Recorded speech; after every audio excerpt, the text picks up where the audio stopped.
देखिए, जब आप लोगों के सामने बात करते हैं तो मैं कहना चाहूंगा कि देखने की जो नज़र है उस नज़रिए को हम पहले देखें तो ज़्यादा बेहतर समझ में आएगा। क्योंकि हम तो पॉलिटिकल इस्टेब्लिशमेंट को रिप्रेजेंट कर रहे हैं, मगर ये भारत एक ऐसा देश है जिसमें हमेशा दुनियावी से ज़्यादा रूहानी और ज़मीनी से ज़्यादा आसमानी चीज़ों को समझने के लिए नज़र से उस देखा गया है।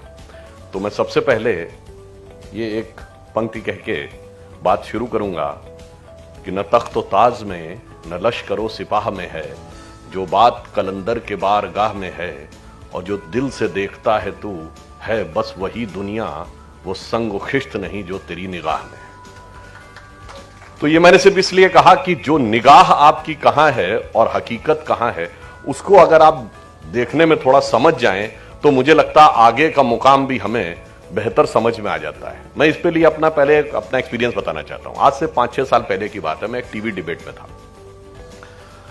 तो एक मौलाना साहब दूसरी तरफ से थे और बहुत एग्रेसिव होकर उन्होंने कहा कि इस देश में हमारा भी एक हिस्सा है, हमारा भी एक हक है, जिसको ना बीजेपी छीन सकती है, ना आरएसएस छीन सकती है, ना नरेंद्र मोदी छीन सकते हैं। तो मैंने उनसे कहा, मौलाना साहब, आप कह रहे हैं कि आपका हक है और आपका हिस्सा है, आपको याद ही नहीं कि आप खड़े कहां थे? मैंने कहा, जब ये देश आजाद हुआ तो लाल किले पर पहली शहनाई बजाई थी किसने? उस्ताद बिस्मिल्लाह खान ने। मैंने कहा, भारत की सेना का पहला गैलेंट्री अवार्ड विनर, जिनको पहला गैलेंट्री अवार्ड मिला, वो कौन थे? ब्रिगेडियर मोहम्मद उस्मान। मैंने कहा, 2010 में American president Barack Obama Bharat आते हैं, ज्वाइंट सेशन ऑफ पार्लियामेंट को जब संबोधित करते हुए कहते हैं, India is not emerging, India has emerged. तो व्हेन इंडिया हैज इमर्ज्ड, जब 1998 का पोखरण एक्सप्लोजन हुआ था, and who was the chief architect? Doctor APJ Abdul कलाम।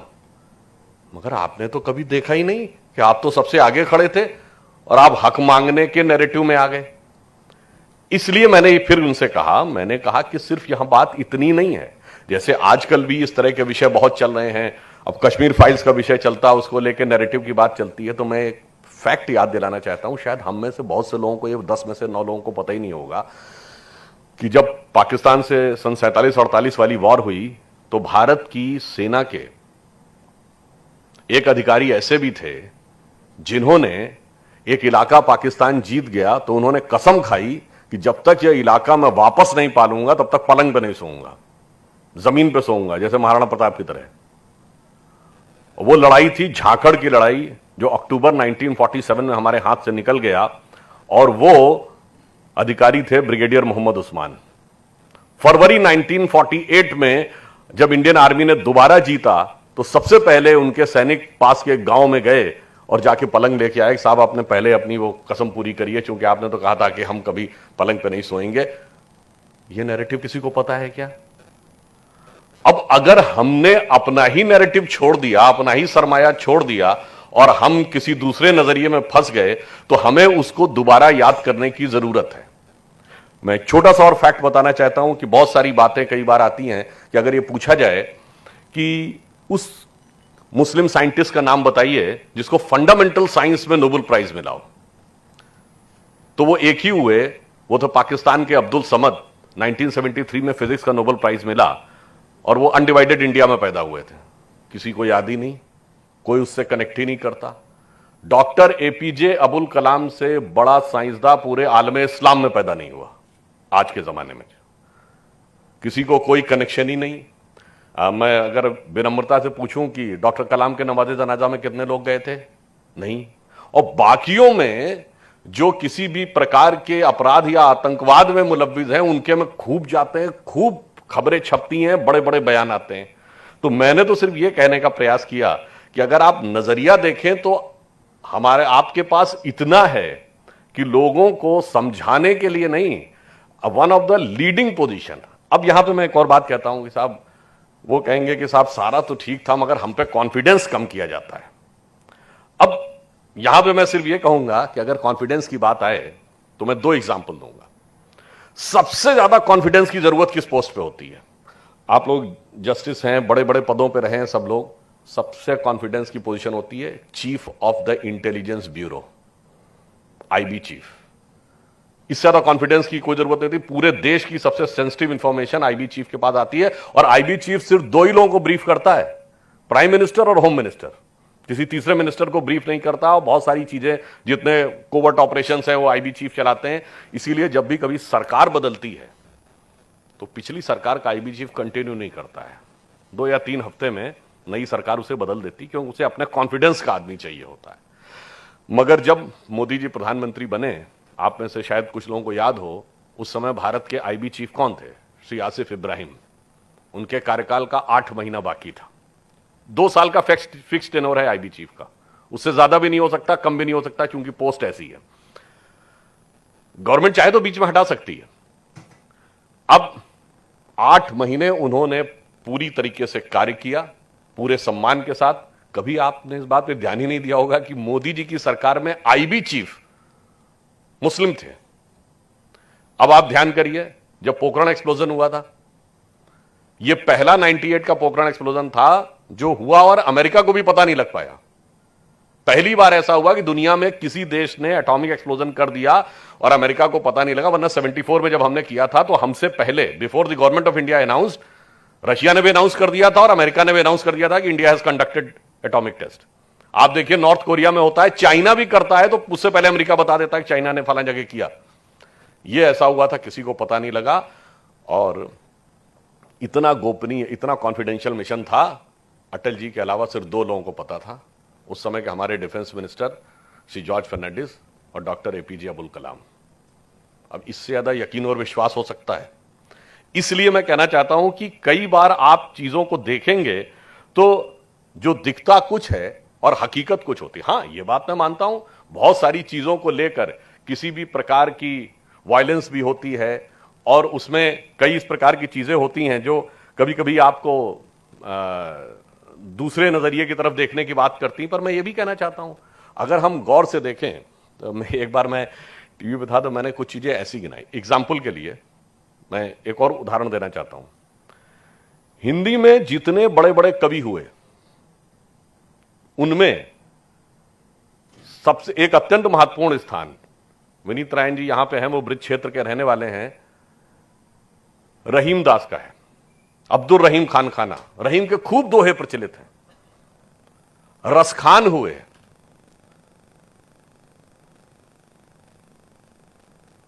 रसखान इतने बड़े कृष्ण भक्त कवि थे कि उन्होंने तो यह तक कह दिया कि मानुष हो तो वही रसखान, बसों ब्रज गोकुल गांव के ग्वारन, और जो पशु हो तो कहा बस मेरो चरो नित्यानंद की धेनु मजारन। इसका मतलब यह हुआ कि पहले तो मुस्लिम हो, कहा मेरा अगला जन्म हो, और कहा अगला जन्म मनुष्य के रूप में हूं तो ग्वाल बालों के बीच में, और पशु बनूं तो गायों के बीच में, जिसमें नंद बाबा की गायों के बीच में चलते थे।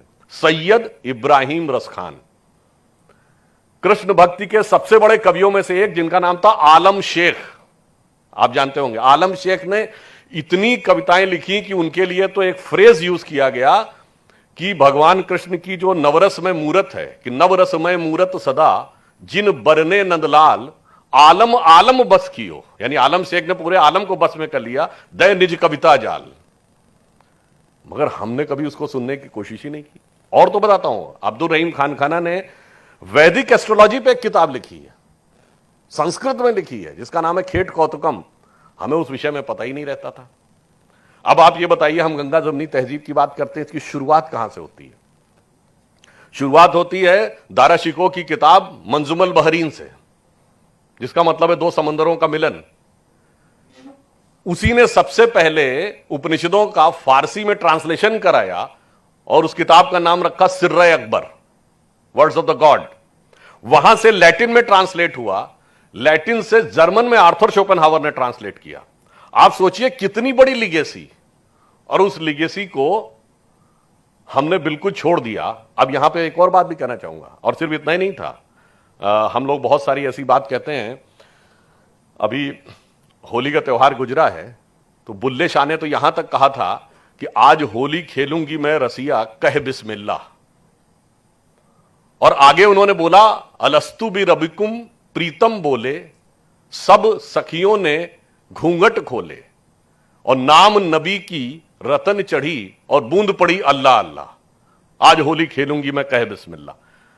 हमने कभी इसकी तरफ ध्यान ही नहीं दिया। अब आप कहेंगे साहब ये तो एक तरफ की बात है, दूसरी तरफ मैं कहना चाहता हूं, कभी आप सोच सकते हैं कि हिंदुओं में सबसे सिग्निफिकेंट जो रिलीजियस चीजें क्या मानी जाती हैं? तिलक लगाना। और अमीर खुसरो ये कहता है, छाप तिलक सब छीनी तो से नैना मिलाए के। और इट इज इजिली एक्सेप्टेड। आज भी लाखों लोग मजार पे जाते हैं, लाखों हिंदू मजार पे जाता है, दरगाह पे जाता है, बल्कि ज्यादा जाता है मुस्लिमों। कोई प्रॉब्लम नहीं है। समस्या क्या है कि हमने एक तरफ की चीज को देखा और दूसरी तरफ की चीज आगे बढ़ने के बाद, अभी भूपेंद्र यादव जी जो बात कर रहे थे, आज टेक्नोलॉजी उस दौर में पहुंच गई है कि किसी भी चीज को बंद करके रखना बड़ा मुश्किल है। सबके हाथ में मोबाइल है, कोई भी इंफॉर्मेशन आती सीधे हर आदमी के हाथ में है। कितने समय तक रोकेंगे? धीरे धीरे स्मार्टफोन अब सबके ऊपर एक्सेसिबल होता चला जा रहा है। अब उस इंफॉर्मेशन को रोक पाना मुश्किल है। और दूसरा भी समझ लीजिए, टेक्नोलॉजी उस लेवल पे पहुंच गई, कोरोना आया था, कोई रोक सकता था क्या? कहीं से कभी भी आपके पास पहुंच सकता है। तो अच्छाई हो या बुराई हो, आज दुनिया इस कदर खुल गई है, टेक्नोलॉजी उस लेवल पे आ गई, को बदलने की बहुत जरूरत है। अब अंत में एक बात और भी लास्ट में कह देता हूं। जैसे अभी एक बात कही गई जो अक्सर, चाहे आप बोलें या ना बोलें, आपके दिमाग में रहती कि साहब देखिए, जो टेररिज्म के केस हैं या जो अपराध के केस हैं, उसमें साहब मुस्लिमों की संख्या ज्यादा दिखती है in proportion to the population. तो एक बार बड़े नेताएं, नाम लेना उचित नहीं है, वो हमसे बात बोले टीवी डिबेट में। मैंने कहा कि साहब एक दूसरी चीज भी तो थी जिसमें सबसे ज्यादा दिखती है, और उसमें तो 50% से ऊपर दिखती है, वो आपको क्यों नहीं दिखता? हमने कहा उस्ताद बड़े गुलाम अली, उस्ताद छोटे गुलाम अली, उस्ताद बिस्मिल्ला खां, उस्ताद जाकिर हुसैन, उस्ताद फहीउद्दीन डागर, उस्ताद अमजद अली खां, बड़े बड़े फनकार। बचपन में जब आप रेडियो पे हम लोग गाने सुनते थे तो गीतकार कौन है? हसरत जयपुरी, साहिर लुधियानवी, मजरूर सुल्तानपुरी, जोश मलियावादी, कैफी आजमी। इसमें भी तो खूब थे, भूल गए।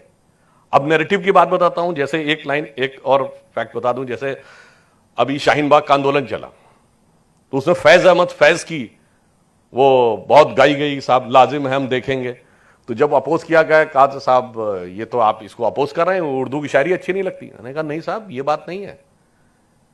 ये बताइए उर्दू लैंग्वेज कहां की थी? वो पाकिस्तान की है क्या? वो तो दिल्ली और लखनऊ की थी। तो जहां गालिब हुए, जहां ज़ौक हुए, जहां मीर हुए, वहां आपको कोई ढंग के शायर कोट करने वाला नहीं मिला। अरे आज के दौर में वसीम बरेलवी हैं, बशीर बद्र हैं, मंजर भोपाली हैं, एक से एक काबिल लोग हैं, पर आपको वहीं का शायर कोट करने क्यों लगता है? ये एक नैरेटिव है। नैरेटिव ये होना चाहिए, और नैरेटिव दिखता इसलिए है। इसलिए मैं सिर्फ ये कहता हूं कि ये जो नैरेटिव जिस दिशा में चला, उसने पहुंचाया कहां? अगर ये कहा जाता है कि सच्चर कमेटी की रिकमेंडेशन ने इस हालात में पहुंचाया, तो मैं पूछता हूं ये गरीबों, गुर्बत और मुफलिसों, मजलूमियत के दौर में कैसे पहुंचे? जबकि एक दौर में पढ़ाई लिखाई में आजादी के बाद बहुत अच्छी स्थिति में थे, फाइनेंशियली भी अच्छी स्थिति में थे, सारी चीजों में अच्छे थे। इसलिए ये एक पंक्ति कहना चाहूंगा कि ये जिस चीज पे सवार रहे और जिस रास्ते पर जाने की कोशिश करते रहे, मुझे लगता है उस पर सोचने की जरूरत है, क्योंकि उसने पहुंचाया नहीं, बल्कि मुझे ऐसा लगता है कि नुकसान ज्यादा पहुंचाया। एक लाइन है कि आप सबने सुनी होगी, कश्ती भी नहीं बदली, दरिया भी नहीं बदला। कश्ती भी नहीं बदली, दरिया भी नहीं बदला, पर इन डूबने वालों का जज्बा भी नहीं बदला। है शौक सफर ऐसा, एक उम्र हुई हमने, मंजिल भी नहीं पाई, रास्ता भी नहीं बदला। तो इसलिए मैं कहना चाहता हूं, आप नजरिए को बदलिए, और नजरिया कहां पे ले जाके मिलता है, ये फिर एक अंत में बड़ी फेमस सूफी नज्म है, उसी के साथ खत्म करता हूं। आप सबने वो लाइन सुनी होगी ना, लाई हयात आए कजा ले चली चले, ना अपनी खुशी आए ना अपनी खुशी चले। आगे की लाइन क्या थी? उसकी अगली लाइन है कि वक्त की चौसर पे हारना था लाजमी, हम चाल जो चले वो निहायत बुरी चले। क्या बुरी चले? वो कहता है बेहतर तो था ये ज़ौक, ये ज़ौक की है, बेहतर तो था ये ज़ौक, न दुनिया से दिल लगे, पर क्या करें जो काम न बेदिल लगी चले। अब जब दिल लगी में लगा दिया तो फिर क्या होता है? जिंदगी इसी में गुजर गई। तो कहता राहे फना में दुनिया ने किसका दिया है साथ, तुम भी यूं ही चले चलो जब तक चली चले। और आखिरी लाइन जो सम एंड सब्सटेंस ऑफ फिलॉसफी है, वो ये कहता है, नाजा न हो खिरत पे, जो होना है सो ही हो, दानिश तेरी न कुछ मेरी दानिश्वरी चले। जो डिसाइडेड है वो होगा। और यही रामचरितमानस में तुलसीदास लिखते हैं, बोले बिहसी महेश तब, यानी भगवान शंकर कहते हैं, बोले बिहसी महेश तब, ज्ञानी मूढ़ न कोय, और जे ही क्षण रघुबर जस करें तही क्षण तैसे होए। कभी कभी आप देखते हैं तो यह नहीं लगता है कि बिल्कुल एक चीज है।